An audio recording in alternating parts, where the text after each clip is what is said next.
This program is powered by thevirtual.show, making your offline events virtual. Ladies and gentlemen, the host of WEBIT Virtual, Dr. Plamen Russev. Hello, and welcome, wonderful WEBIT community.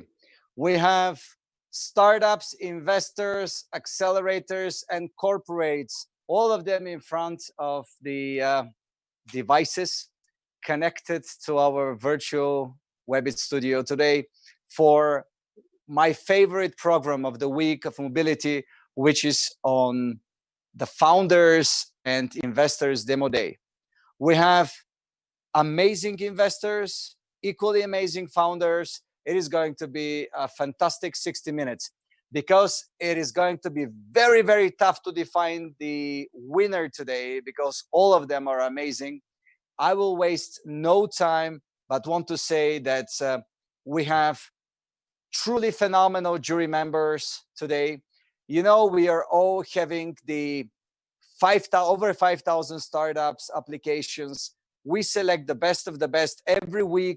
We have one day, this is today, when we present the best in particular vertical. Today is the mobility week, the mobility vertical, and that's why we have jury members who are leading the innovation in mobility. I will just mention their companies, and afterwards you will see their video bios.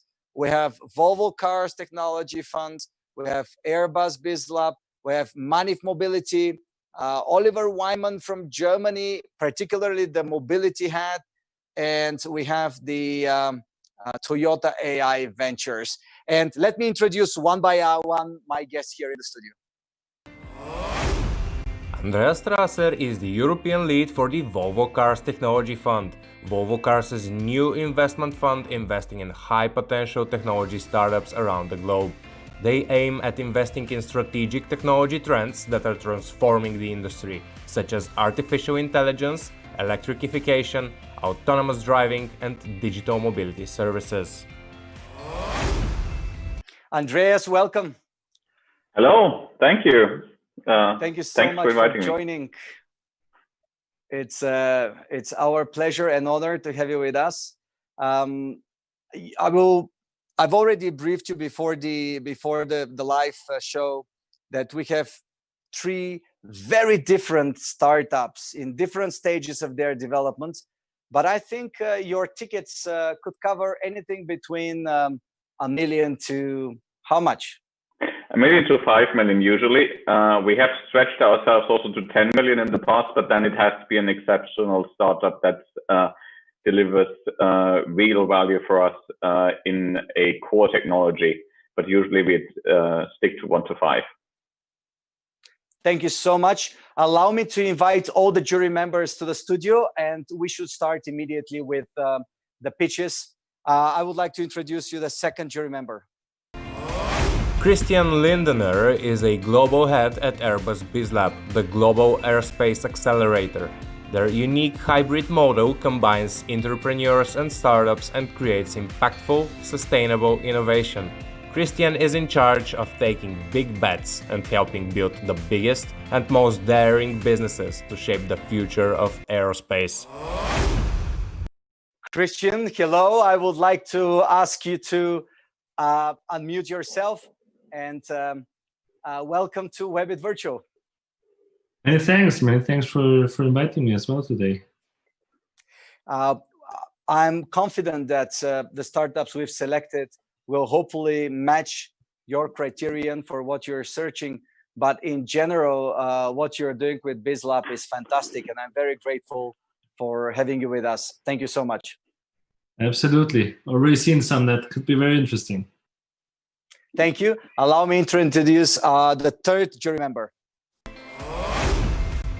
Meir Dardashti is a Manif Mobility associate responsible for the fund's Israeli and European deal flow.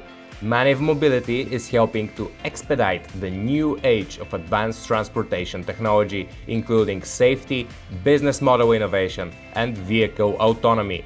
They work with startup companies, entrepreneurs, financiers, and governments to overcome the hurdles that will herald a grand new age. Hello, Meir.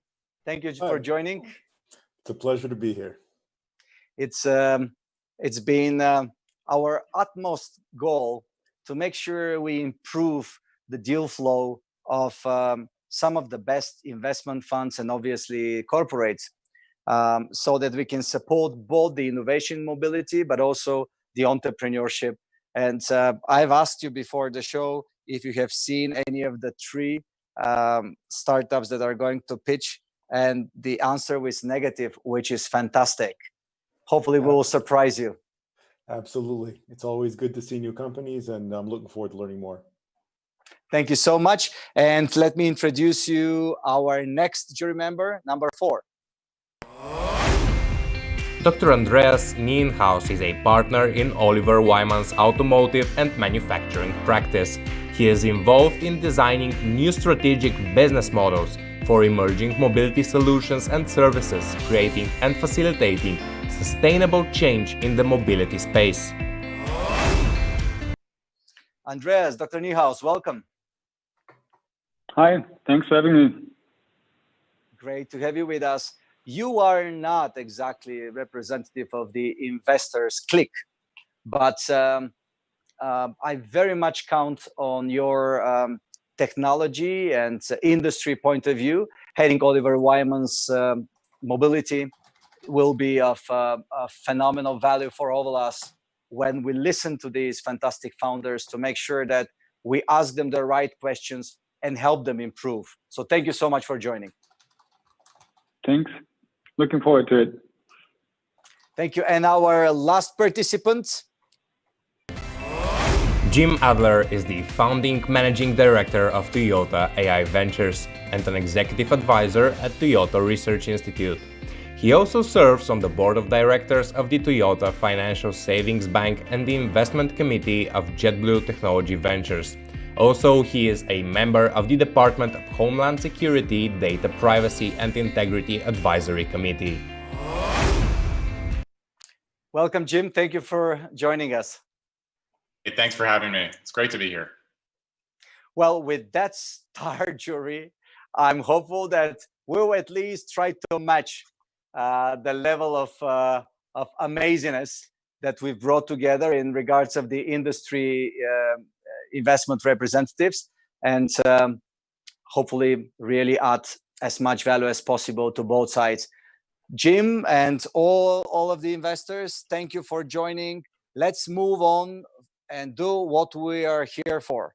We'll be having 3 startups pitching. Every startup has 3 minutes to present. We have 5 minutes to ask them questions. You will vet them during this process on 5 factors: scalability, uniqueness of idea, team capacity, business approach, and marketing approach. That would include also the way they present. We see over 2,000 people already locked in to watch this pitch session, which is quite phenomenal. I'm trying always to make the founders imagine they're in this huge room, so they really got excited and present their product and solution the best way possible.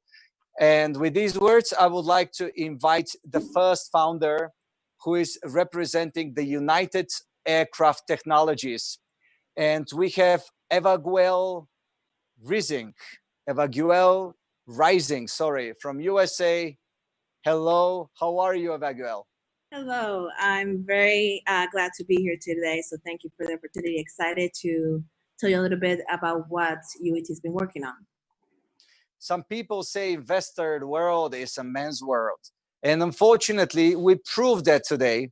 But we don't go for gender per se when we talk about the best of the best in the industry. And here, the mobility industry is particularly male dominated, which needs to be changed. Don't take me wrong. Working on it. And people like you will do it. Well, thank you so much. I'll do my best. You have 3 minutes. Let's start now. All right. So hello, everybody. My name is Eva. I'm the CEO of United Aircraft Technologies, UAT. where we are creating a new class of clamp for electrical wiring that improves weight savings and simplifies maintenance through augmented reality and artificial intelligence. We do this was based on the experience of Darian. He was an aircraft mechanic for the US Army and Navy for over 12 years until he got injured because of the metal clamps used today, lost everything, and then became an engineer to find a solution.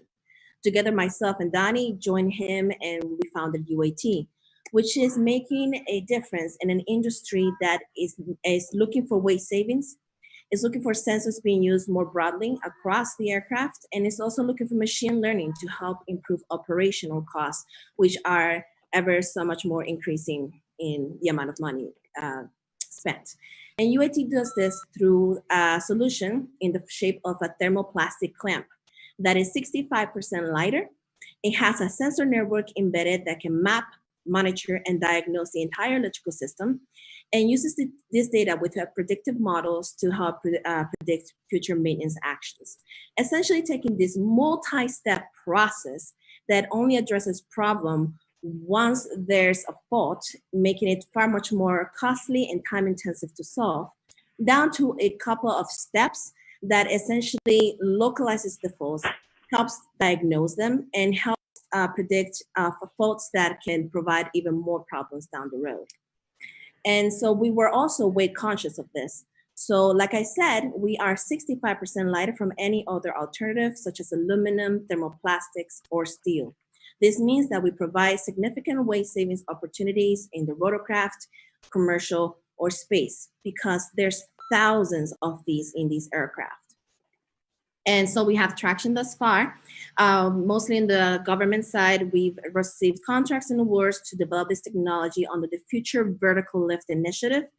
And currently, we're also looking at other platforms that are on schedule to be modernized. On the business side, we worked with aircraft manufacturers, as well as other industry, not necessarily in aerospace, but that where our technology has an impact on them and solves a problem such as the electrical grid. We have a team with a vast amount of experience coming from NASA, Global Foundries, IBM, US Army working on this. And currently we are doing a 1.5 million raise to match our 1.5 contract from the US Army to continue growing our talent pool and finish our manufacturing process to deploy for the FARA and FLORA contracts currently out for the Future Vertical Lift. We're also looking for partners to test in different platforms so we can use their data and use holistic data and historical data. Thank you, very well. Thank you. Thank you. Sorry, I hate when I have to interrupt, but I was done, so it's fine. they yell to me from the studio. So let's start with the questions. Fantastic work. You've done great. We've seen your team. I'm guessing Christian will start here first. Or not? Yeah, I have a question, and many thanks for the pitch. Very interesting and for sure useful. We'll talk afterwards. But as an American company with American customers, do you already have some European customers at the moment? Or yes. any restrictions there? No, we currently don't have restrictions. We worked with, collaborate with BAE Systems, UK company, and we've also currently, we're in France not too long ago. We spoke with some people at Airbus as well. Mm-hmm. Okay. Interesting. That would be my question. All right. The other gentleman. Any other questions? Please go ahead. Just yeah, maybe from my side. Oh, go ahead. Sorry. Andreas, yeah. Jim, go ahead. No, Andreas, go ahead. Go ahead. Jim, okay. Right. Jim, sorry. Go ahead. Okay, I'll go ahead. They have a great presentation. So do customers view these clamps and the replacement of them as critical? Is it a vitamin? Is it a medicine to them? And what's the urgency to change out the way they clamp these harnesses today? Sure, I'll address that in two sections. First, on the weight savings. Currently, there are multiple contracts out to reduce weight of these aircrafts because they keep putting new technology in. And so right now, some of these rotorcrafts are losing their operational capacity because of all this weight. So they're trying to take weight off as much as possible. The second part on the sensing side is it costs a lot to maintain these aircrafts. FARA and FLORA contracts are focused in operational efficiency, but by having the electrical system, which is one of the key features of the aircraft, being able to localize something that takes a week to do down to a day is very important, which is what all this money is being thrown into the future vertical lift. Great, thank you. Thank you. Thank you. Andreas, please. All right. Well, first of all, thanks for the great presentation. I have a question regarding the focus of the revenue stream or the profit model. Is it more focused on selling the clamps at the beginning, or is it more focused on the data monetization throughout the lifetime then? Yes, currently on our, we setting up on phase two. Phase one is focused on selling the clamps. And then as we continue gathering this data, there's a second focus of using that data for increasing revenue streams for data analytics management and so on and so forth. Thanks. Great. Other questions? Yes. Sorry. Meir? Can you walk me through exactly, you're talking about retrofitting existing vehicles, correct? Yes, so the Fauna Flora is not retrofitting, it's being designed into these new rotorcrafts, such as the new ones coming up. But we also are talking about retrofit, and the way we design our clamps is that it's a plug-in in and out play, so it fits the already existing aircraft frames, so there's absolutely no modifications needed. Great. All right. We're running out of time. Obviously, last question. Yeah, question from my side. What do you manage manufacturing? Would you do it yourself? Do you have to build a factory, or is that something that's outsourced? We have a manufacturing facility that we are ISO 9001 compliant, and we have the capability of producing 1 million units per month. Okay. Thank you. Fantastic work. Congratulations, Eva. That's great and fantastic presentation. Thank you so much. So I would request the jury members to reflect with their votes for this participation of UAT. And Eva, please stay with us because we will know the winner in less than 40 minutes. As you know, the winner of the Founders Games and this particular pitch will receive absolutely for free exhibition space at the in-person event of WEBIT, and the upcoming one, the COVID edition for 2020 in October. That includes also one-to-one meeting with investors in particularly mobility now, and further it becomes a family and we support the growth and the next rounds. So that's very important, and I would like to request again the investors to be, it's a good story that they haven't heard of any one of you, so no one is with better ties than others. We have the second startup and founder presenting. We have Przemysław Pacek representing Hyper Poland. Hello, Przemysław, everyone. hello. Hello, great to be here. Thank you very much for the invitation. Do I pronounce your name correctly? First time, 100% success. Thank you for this. It's not bardzo. very common. It's not very common. Dziękujemy bardzo. All right. So you need to accept the control of your presentation. It is a live presentation, so I'm reminding you. The same way, I would like to remind all our audience that you should vote for the startups with the Founders Award, Audience Award. Thumbs up means you like the founder and you like the startup. Thumbs down, you know. So, Przemysław, you have your 3 minutes starting now. Thank you very much. Hyper Poland is a Warsaw-based startup developing the next generation of high-speed railways, and we are the only company globally able to implement the Hyperloop concept within existing railways as an upgrade to this.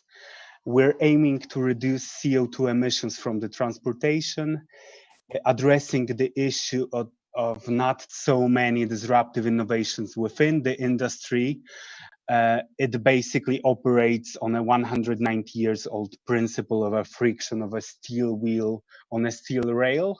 That's why has become not so competitive comparing to other means of transport like trucks, cars, or airplanes. And Hyperloop concept proposed by Elon Musk in 2013 seems a very interesting option, but building new infrastructure, new corridors always takes a lot of time and money because of planning and land acquisition.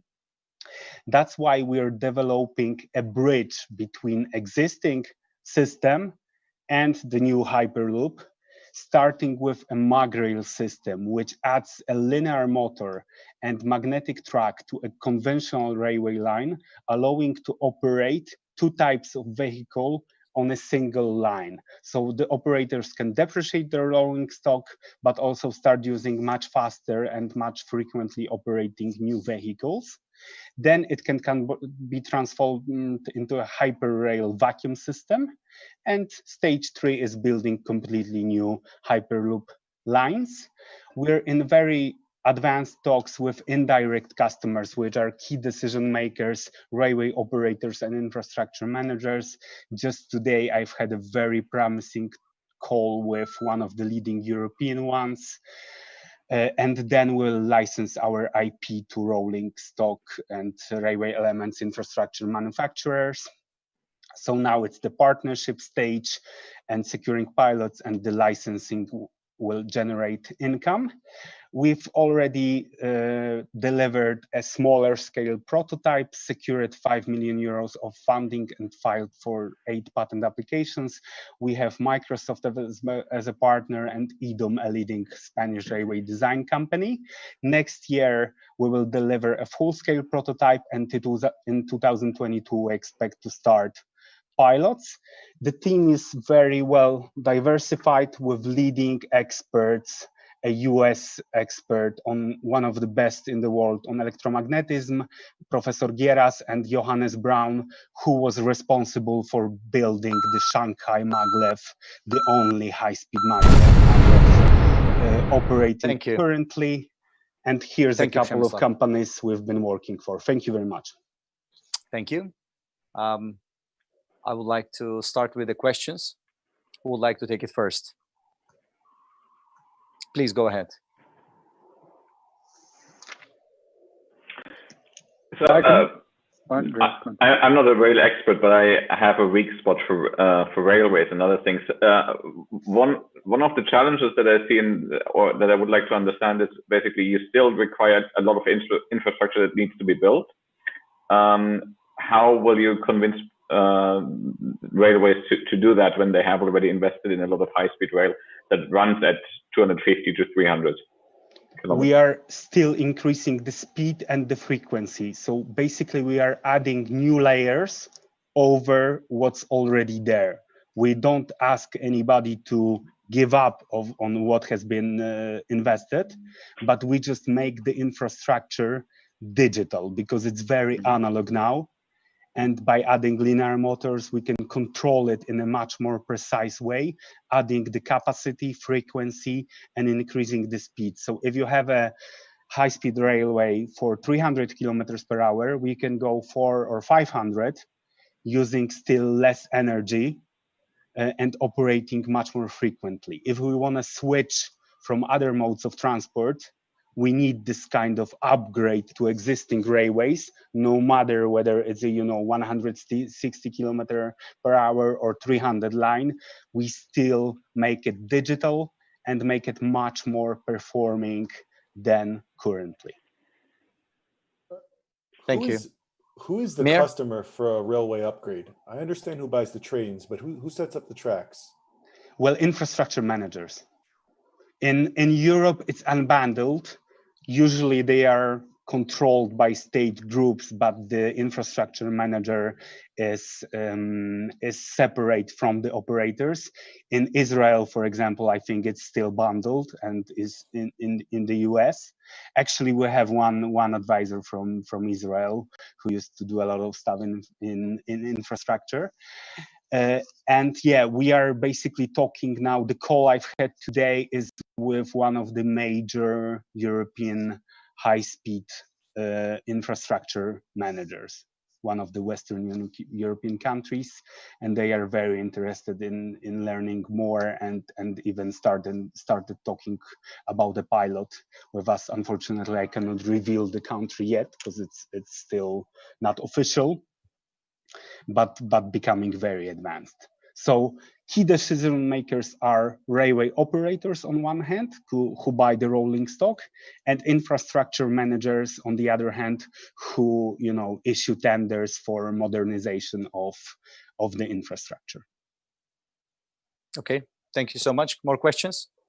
Yeah, that brings me to the question, due to the market is so unbundled and you're not dealing with the fastest players in the market, actually it is the opposite. What is your go-to-market strategy there? Because this will take forever, maybe until the funding is done. So who do you approach first, and how long do you expect to be until you close the sales? Okay, so we're talking with we've been talking with a couple of mostly European, but not only European infrastructure managers and operators. Because of course we need to prove that this technology works, so basically secure a pilot implementation, and this becomes really much more realistic has become in the last few months after showing the first prototype. Now we are building a full scale one, which will be delivered next year, and of course we're also building a consortium of other types of companies like construction, energy, railway, OEMs who will build the actual vehicles. To push this forward, we also take part in the European Hyperloop standardization and regulation process. So this gives us also an edge to this phased implementation. I agree, it's not probably the fastest moving sector, but it has been changing recently, especially in Europe. There's more competition, and we see it that talking to various operators and infra managers from some countries creates a feeling of kind of competition, that some of them really want to stand out and do something much more innovative, which will just improve their network, and it fits perfectly with the European new Green Deal. Because if we want to have an efficient zero-emission transport, we really need to focus on railways and make them much more efficient than they are now. They need to accommodate. Okay, thanks. Answers my question. The traffic. Thanks. Last question, please. Andreas, you want to jump in here? I have a quick question. I love the vision, love the rollout incrementally. The CapEx, you said, is 60 to 70% cheaper than competitors, but this is still going to take a more enormous investment. So how do you finance this thing with public-private investments to obtain scale beyond these proofs of concept? So we're using, of course, a mix of private money now and grants to develop the technology, and then it's going to be a project finance approach. For sure, a lot of public money. In Europe, at least, there's quite a lot of this type of investment and many programs to modernize the railway infrastructure. And it seems that it's becoming also more popular in other places around the world. The good thing is the flexibility. You don't have to be. It's going to cost around 6 to 8 million euros per kilometer, so it's more or less the level of cost of building a new highway. So it can be quite easily financed either in public-private partnerships or with public funds for transportation. I hope this answers your question. Great, thanks. Thank you. Thank you. Great presentation. Thank you, Przemysław.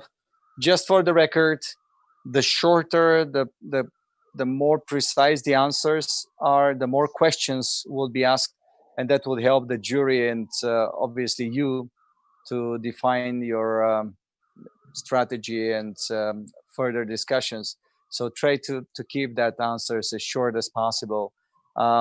We have our third founder, As I've mentioned in the beginning, this time, for the first time, we have decided to bring in 3 completely different investment stages in one pitch. Normally, we always have almost the same type of investment rounds. This time, it's quite different. Our last founder represents much highly invested company. I will leave it to him to mention that particular number because we are all under non-disclosure agreement. His name is Lex Hufsfloat. Lex, sorry. I hope I say it right correctly, even though I've tried. And Lightyear is the company. Thanks a lot Hi, for Lex. having us. Well, 3 minutes. Let it start now. Thanks.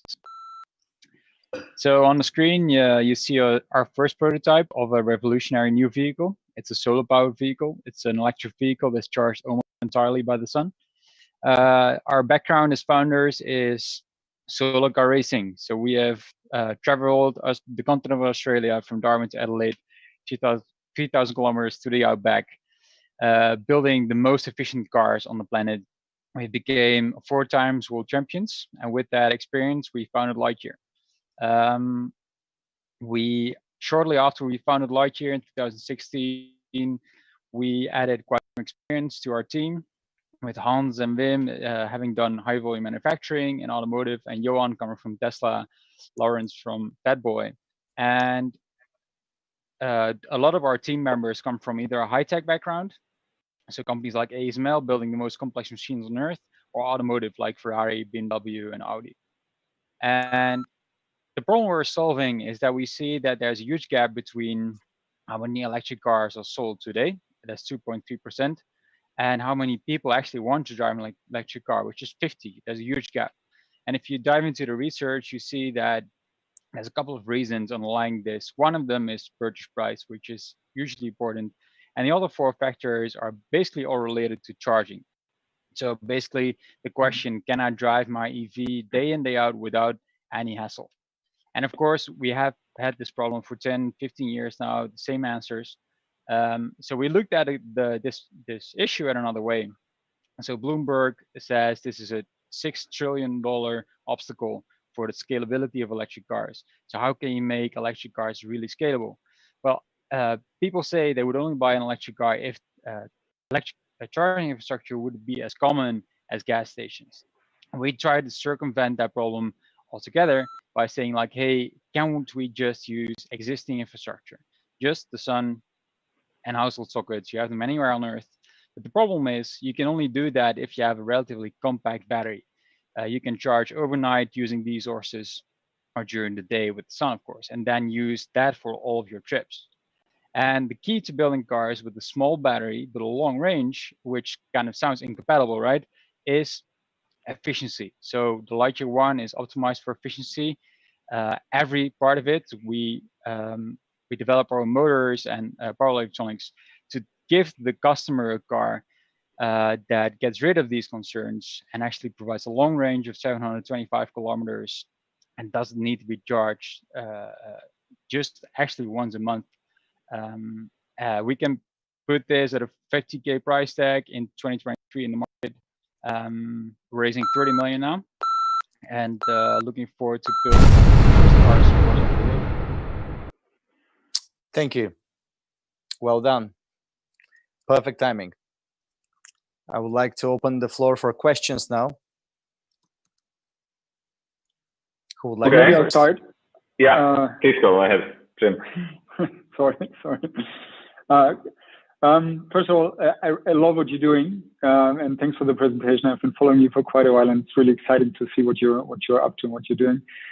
What will be in like 5 or 10 years' time your strategic control? Is it building the most efficient vehicle out there? Will it be the solar focus, or where's your positioning with respect to differentiation in the auto market?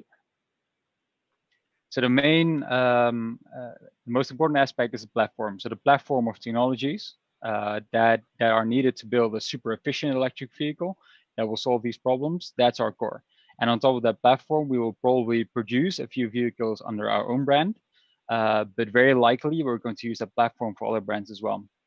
Just like Rivian is using their platform also to give Amazon a way to build their vans and Ford to build their electric vehicles. Thank you. Understood, yeah. Andreas? Yeah, I like the concept, and I think it's quite interesting. But I would like to take up Andreas's question a little bit further. And why are you building another car? Isn't it more the solution to help existing manufacturers to build more efficient cars, because they have the established manufacturing capacity, they have the established customer base, they know how to build everything else, which when you build a car, propulsion is one problem, but you have a thousand other problems that you need to do. So why this approach? Yeah, what we've seen by competing in the World Solar Challenge is that actually the architecture of a car, the way the platform is built up, is essential to actually reduce energy consumption. So the way you can shape the car around the platform for aerodynamics, how to reduce weight, etc. It's much more important than the components themselves. So it's more than 1 + 1 is 3, right? So you can only get to this level of efficiency if you really start from scratch. We actually, our preferred route would have been through OEMs, through just delivering components, because that's a route you can get to market quicker with a smaller product, right? So we chose a very different route and said, hey, we're going to make very exclusive vehicles. We have 120 pre-orders right now. Most of them are fully prepaid, 150,000 euros for this exclusive version. And that's our route to market. And on top of that, we can use our technology now also, like I said, our platform, but also our solar panels. We can monetize that by providing that technology to OEMs as well. So I got a quick question. Go ahead, please. So the one charge per month and the $6 billion opportunity, how does that vary by climate? Clearly, less sunny climes are going to impact the charge performance. And how does that reduce the addressable market, if at all? Yeah, that's a good question. So it's all about the ratio between the amount of kilometers driven per year and the climate. And it differs hugely per country. So for instance, Japan would be energy positive today. So we would generate more energy than people in Japan actually use to do their daily commute. In California, it's about 2/3. In the Netherlands, it's also about 2/3. Interestingly, in almost any country on Earth, it's more than half the energy comes from the sun, and therefore there is a very significant contribution, and at least half or 50% less charging. Questions? Curious, sure. This is a really impressive machine. My question is, as EV adoption rises, these infrastructure problems tend to solve themselves. You've seen municipal efforts, other government efforts, private operator efforts to increase charging infrastructure. How are you relevant once that infrastructure becomes more and more built out? What you see right now is that the role of government is crucial to get the infrastructure. And in the Netherlands, we have the most dense infrastructure in the world, charging infrastructure, and still there's quite some problems around it. What the core problem here is the business case of charging points. Charging points are relatively expensive to install compared to electricity that flows through them. So it actually doubles the price of electricity that's coming out of a charging point. If the business case for a charging point would be great, then we would have charging points everywhere.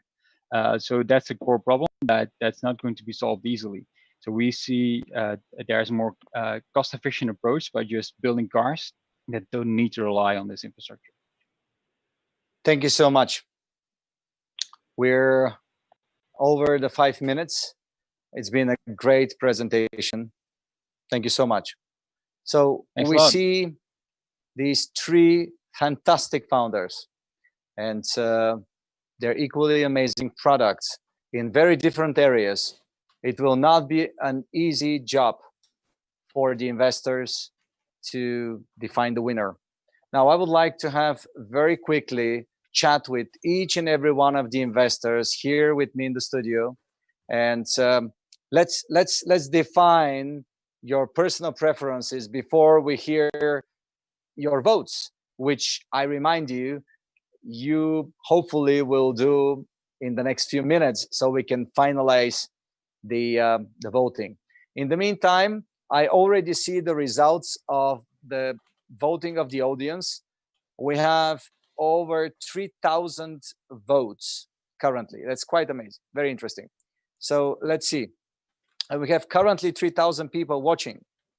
I think a lot of the startups have brought strong support with them, because we haven't seen that type of audience activity yet. So let's start with Jim in the studio. Jim, what is your reflection?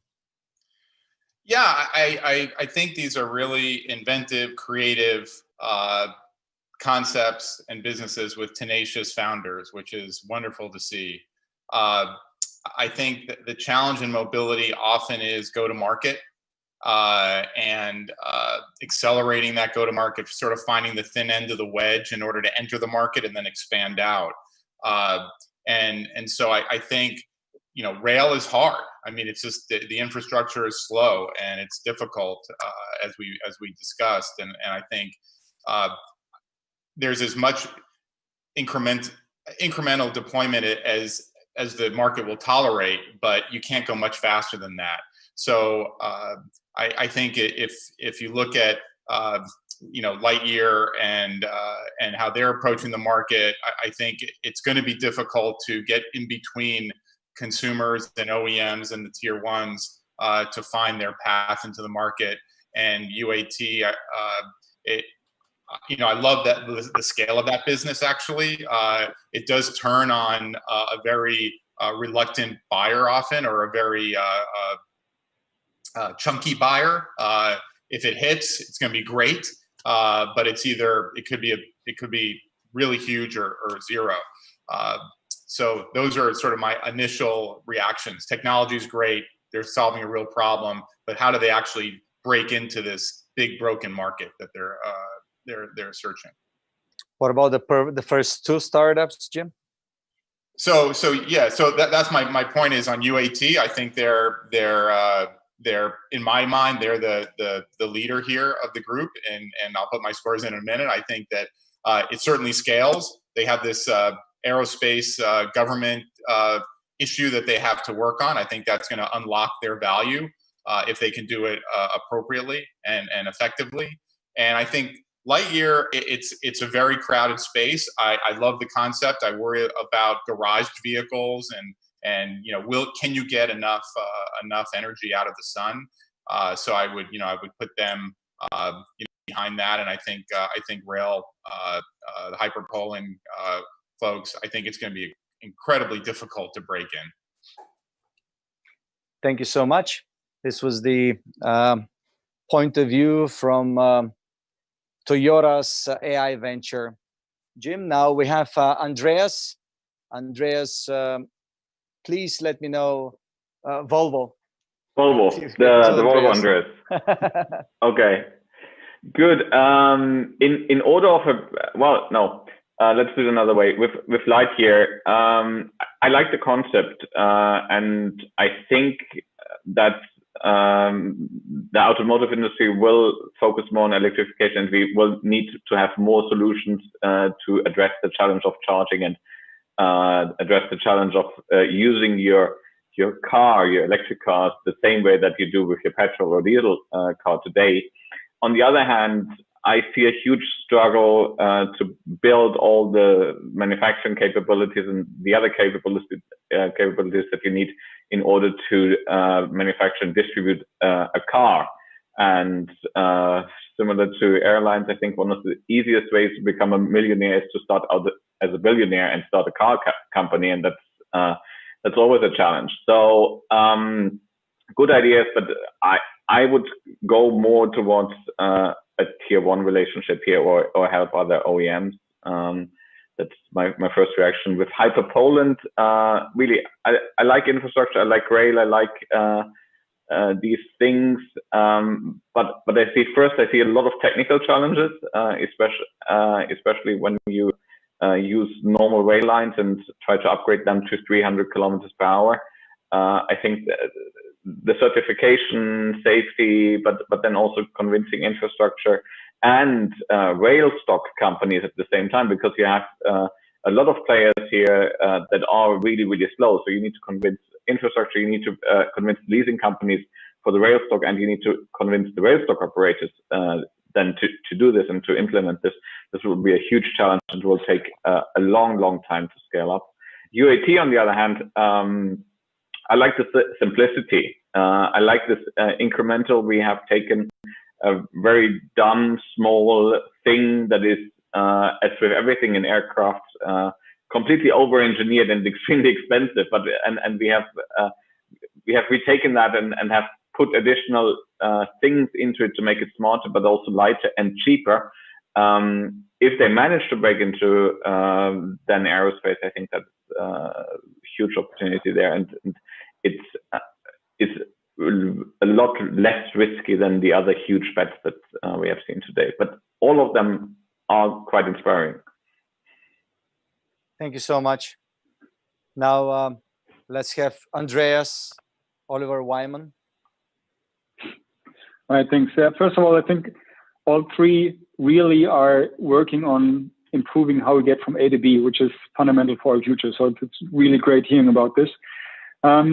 Maybe going into each one of them, I think with UAT, what I still would love to hear is more about the addressable market and the addressable market size and how it evolves when you focus more on data monetization. And maybe it's a thought to not sell clamps from a marketing point of view, but say the data analytics behind it. Yeah? Just from protecting IP and strategic control is probably a more sustainable approach and go to market. With Hyperloop, I think the idea is great. Obviously, no one will argue that, especially coming from Europe. And this will probably be a challenge to have some sort of international standard you can work with. You mentioned that you're working together on the standardization, but nevertheless, we already have difficulties across different European countries to have standards with the traditional railway systems. So it's probably something that needs to be cracked going forward. But yeah, I'm sure you have that on your mind. It's just something I just thought about listening to your presentation, how you want to scale. And obviously, Lightyear, I said at the beginning, I love the idea, I love the concept, but I'm kind of going in the same direction as Andreas. The real USP, is it really building the car? Is it really having this most efficient vehicle out there? I mean, there are so many things you are working on that really solve the problem. Maybe it helps pinpointing on one of them at the beginning to make things easier and more successful for the midterm. Thank you so much, Andreas. Christian? Yeah, let's start in the order of appearance with UAT. I mean, it's definitely a pain they are solving. I think that from our experience, if you look at a big aircraft, it's like 500 kilometers of wiring, 15,000 of these clamps. So it is a pain they are solving in the game where weight is everything. Definitely the challenge here, I think, is how's the exclusivity. So how hard is it to copy? I think it's going to be a matter of time until that gets solved. So I would focus more on the smart clamp. Really, what is it? What they can provide with data. It's also a certification problem in that market. So this is a challenge I would see UAT be facing in the mid to long term. Also working with a market where you mainly have a duopoly worldwide with two players that are probably also not the fastest, and certification just takes a lot. This is a big market. It is a big opportunity. So why not going in there? It might just take time, but definitely interesting, especially for us. Hyperloop, yeah, great concept, and big fan of these solutions. A very different approach I've seen so far. But here my question was, building on top of the capabilities that are existing, and especially the customers you're going to face here, and especially in Europe. I don't think it's gonna happen, because it's just market is so inflexible. I don't think the solution is building on top of these, but building something new besides this market, because it's going to be hard to penetrate, and also going to take a long time. Now with Lightyear, amazing solution, amazing approach here to solve the problem of market penetration of EVs. Having a range of more than 700 kilometers definitely beats any Tesla at the moment. Here I would like to just saw the pitch deck. Looks really good from outside. I would like to see what kind of intelligence it has, what it has inside. Just might not be anything in there to get that range. And how will you adopt for customers that are used to having BMWs or Mercedes in this market? I think the B2C approach would not be the way to go forward. The price is very high and it's a low volume. So here, getting as a tier 1 supplier or being bought from the big ones, would be more interested. What is the strategy? What is the exit strategy of Lightyear, to then have an opinion on the investment or not? But all three very interesting and different approaches. Thank you so much. Great analysis. And Meir, please join me in the studio and share your thoughts, please. So I think something that's shared across these startups, and something that we see in mobility, is that scaling steel is hard. This is not an app that you can just instantly scale or instantiate across cloud servers, and to sell it means actually going to people or to large corporations with some buying power. What I'd say for each of these is with UAT, I like startups that find an obscure but simple problem to solve and then go and solve it. The question, like Andreas mentioned, is, I think for me, the size of this market. Even assuming you solve this problem entirely, how much is the problem worth?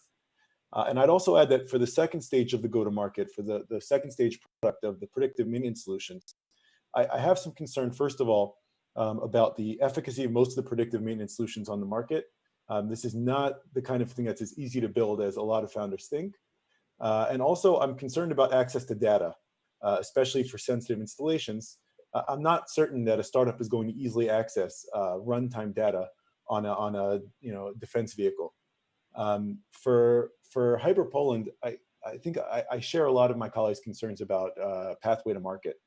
I talked about scaling steel. This is literally scaling steel, and that comes with real questions, both about buyer and also about financing something like this. And I'd also add there's just a lot of noise in the space.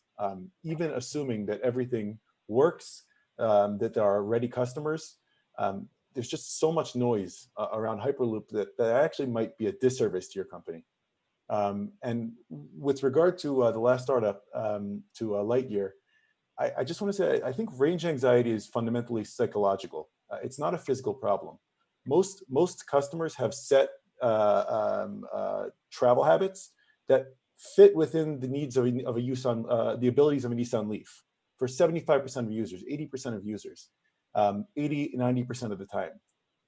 The problem is psychological. It's that users want to know that the solution works 100% of the time flawlessly. And my question is, if Solar Roof only works three seasons of the year, 75% of the time, you might have achieved something on a product level that's very impressive, but psychologically, I'm not sure it overcomes that barrier. And that's my concern about this product.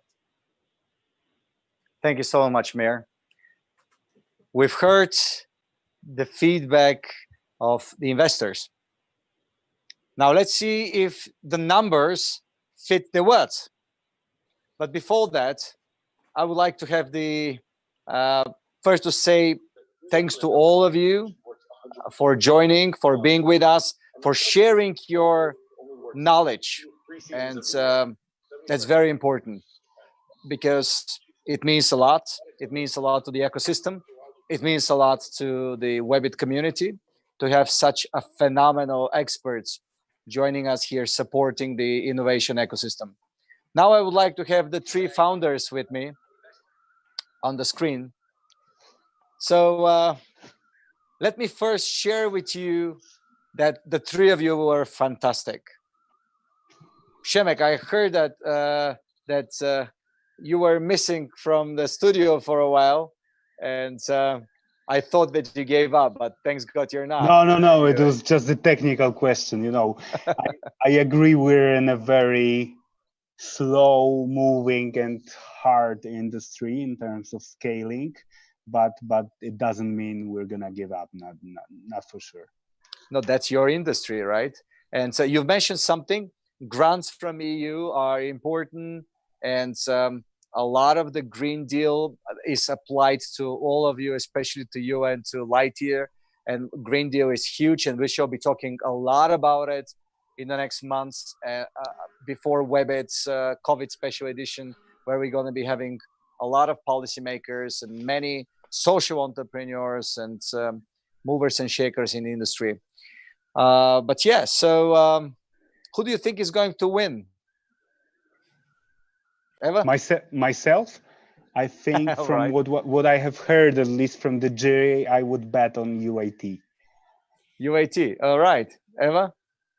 For myself, I think all of these companies are doing amazing. I mean, I am constantly amazed about what people do on this industry. I think it's a very, very hard tie. Of course, I would like to vote for myself. I'm biased, but makes sense, isn't it? I appreciate everybody's input, but I think also Lightyear has a very nice looking solution.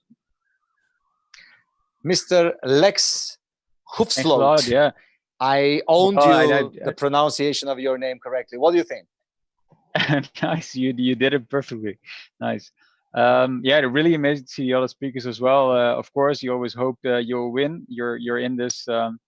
Also, like the World Solar Challenge, you're in it to win. But I do understand, of course, the comments. I would like to respond to them, and I'm not going to. So I would invite them for a conversation to get a bit more feel for that.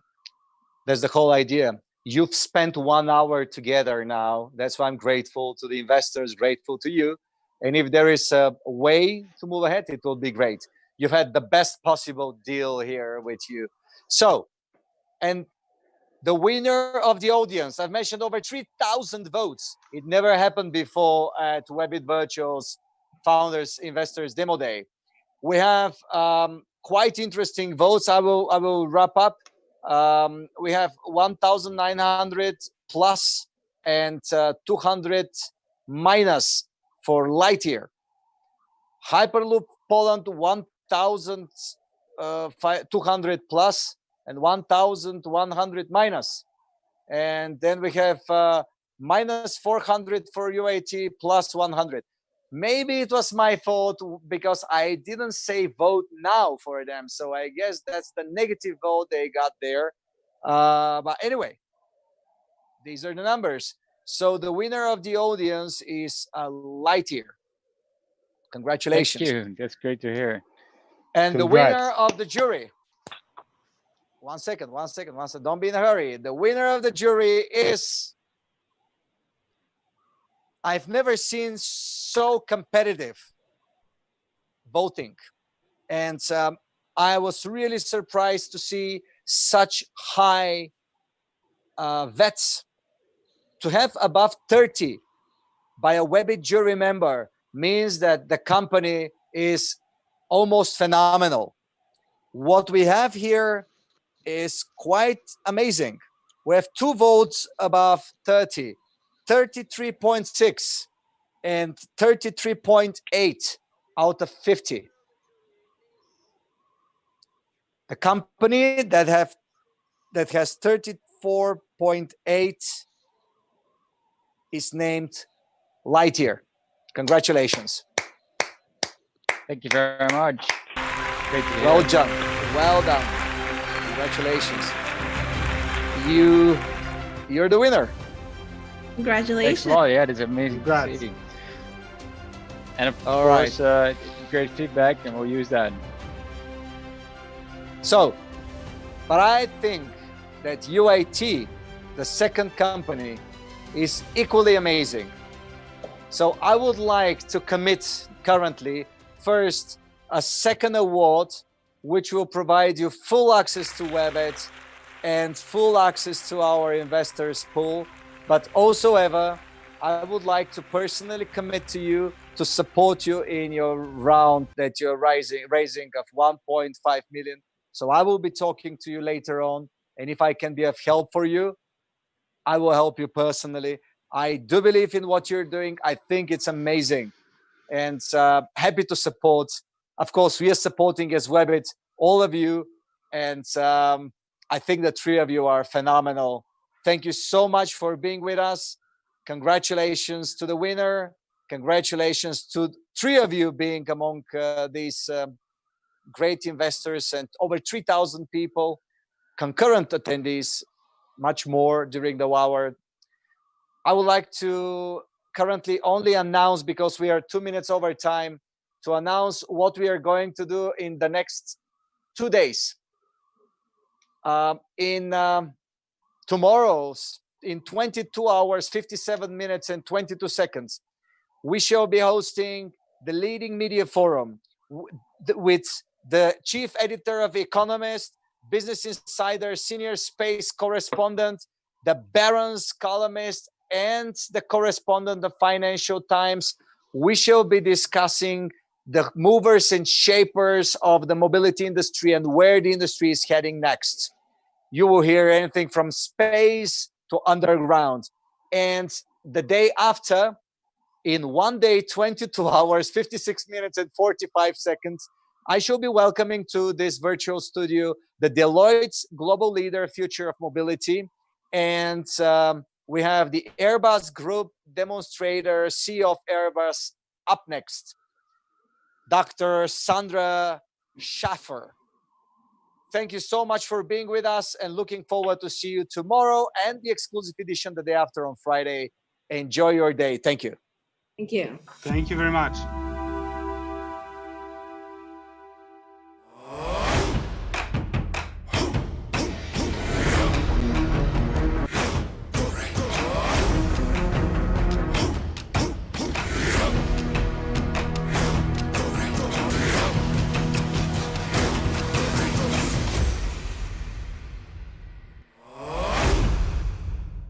This program is powered by thevirtual.show, making your offline events virtual.